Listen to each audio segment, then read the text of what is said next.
Wikang Pilipino ang ating pambansang wika. Ito na ang ating pinagmulan at gugustuhin pa natin itong pag-aralan pa.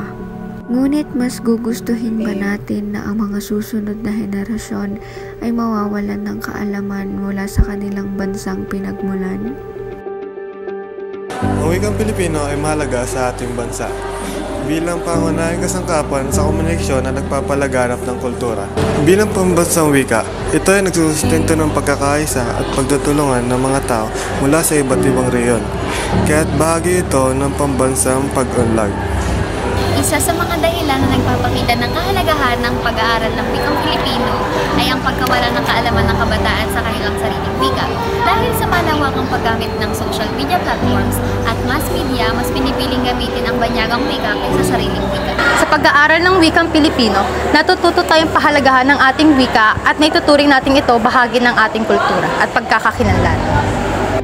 Sa karagdagan, may papahayag natin ang saloobin, kasaysayan at tradisyon bilang isang Pilipino. Para maipakita ang pagsuporta sa wikang Filipino, gamitin natin ito sa pang-araw-araw na usapan, sa pagsulat ng mga akda, pagbasa ng mga aklat, at paggamit ng Filipino sa social media. Ito ay mga paraan para maiwasan ang mga issue na ating kinakaharap.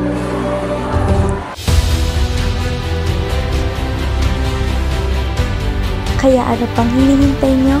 Tara na't mahalin. Tara na't mahalin. Tara na't mahalin. Tara na't mahalin ang ating sariling wika.